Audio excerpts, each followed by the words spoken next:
بسم اللہ الرحمن الرحیم۔ معزز دوستوں، السلام علیکم۔ رمضان الکریم کی فضیلت۔ رمضان المبارک اسلامی کیلنڈر کا 9واں مہینہ ہے۔ اس کے آغاز کے لیے ضروری ہے کہ چاند نظر آئے تو شعبان کے 30 دن پورے ہونے پر رمضان شروع ہو جاتا ہے۔ حدیث میں ہے کہ مہینہ 30 دنوں کا ہوتا ہے، یہاں تک کہ چاند دیکھ لو۔ اگر مطلع ابر آلود ہو تو شعبان کے لیے 30 دن کی گنتی پوری کرو۔ رمضان المبارک میں بارگاہ الہی سے رحمتوں اور برکتوں کی بارش ہوتی ہے۔ تم پر ایک عظیم برکت والا مہینہ سایہ فلکن ہو رہا ہے۔ دوسری حدیث کے مطابق ایک دفعہ حضور صلی اللہ علیہ وسلم نے ماہ شعبان اعظم کے آخر میں فرمایا، رمضان کا مہینہ آ گیا ہے۔ اس مبارک مہینے میں اللہ تعالیٰ تم لوگوں کو اپنے کرم میں ڈھانپ لیتے ہیں اور اپنی خاص رحمت تم پر نازل فرماتے ہیں، تمہاری خطائیں معاف کر دیتے ہیں اور تمہاری دعائیں قبول کر لیتے ہیں۔ سو اللہ تعالیٰ کو نیکی دکھلاؤ۔ بے شک بد نصیب ہیں وہ لوگ جو اس مہینے میں بھی اللہ تعالیٰ کی رحمت سے محروم رہ جاتے ہیں۔ حضرت سلمان فارسی کی روایت ہے کہ شعبان کے خطبے میں نبی اکرم صلی اللہ علیہ وسلم نے فرمایا، رمضان کے مہینے میں ایک رات ایسی ہے جو 1000 مہینوں سے بڑھ کر ہے۔ اللہ تعالیٰ نے اس مہینے کے روزوں کو فرض کیا ہے اور اس میں رات کے قیام کو ثواب کی چیز بتایا ہے۔ جو شخص اس مہینے میں نفلی عبادت کرے وہ ایسی ہے جیسے رمضان کے علاوہ دنوں میں فرض عبادت کی، اور جو اس مہینے میں فرض ادا کرے وہ ایسے ہیں جیسے اس نے 70 فرض ادا کیے۔ یہ مہینہ صبر کا ہے اور صبر کا بدلہ جنت ہے۔ یہ مہینہ لوگوں کے ساتھ غم خواری کرنے کا ہے۔ نبی اکرم صلی اللہ علیہ وسلم نے اس مبارک مہینے کے فضائل و برکات سے اپنی امت کو آگاہ فرمایا ہے۔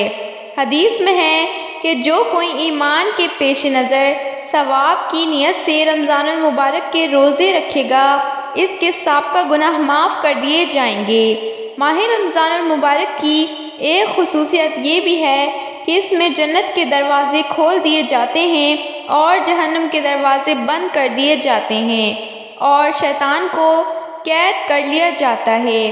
حضور اکرم صلی اللہ علیہ وسلم اس مبارک مہینے میں بہت صدقہ و خیرات کیا کرتے تھے۔ ہمیں بھی اس مبارک مہینے میں زیادہ مال اللہ تعالیٰ کی راہ میں صدقہ و خیرات کرنا چاہیے۔ رمضان المبارک میں اگر عمرہ کرنے کی سعادت حاصل ہو جائے تو سونے پر سہاگا ہو جاتا ہے، کیونکہ حضور اکرم صلی اللہ علیہ وسلم کا ارشاد ہے کہ رمضان میں عمرہ کرنا میرے ہمراہ حج کرنے کے برابر ہے۔ رمضان المبارک کے روزے فرض کرنے کا مقصد یہی ہے کہ انسان کے اندر تقوی پیدا ہو، جھوٹ فریب، دھوکہ دہی اور حق تلفی جیسی برائیوں سے بچے۔ ارشاد باری تعالیٰ ہے، اے ایمان والو، تم پر روزے فرض کیے گئے ہیں جیسے کہ تم سے پہلے لوگوں پر کیے گئے تھے کہ تم پرہیزگار بن جاؤ۔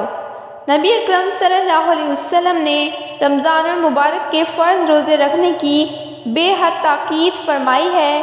رمضان المبارک کے روزوں کے احترام و ادب کا تقاضا یہ ہے کہ نہ صرف روزہ رکھا جائے بلکہ ہر اس کام سے بچا جائے جو رخنہ اندازی کا باعث ہو۔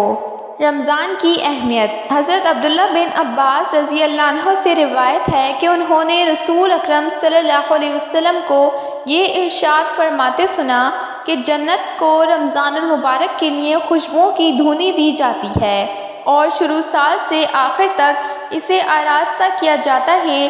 جب رمضان کی پہلی رات ہوتی ہے، عرش کے نیچے سے ایک ہوا چلتی ہے جس کا نام مسیرہ ہے۔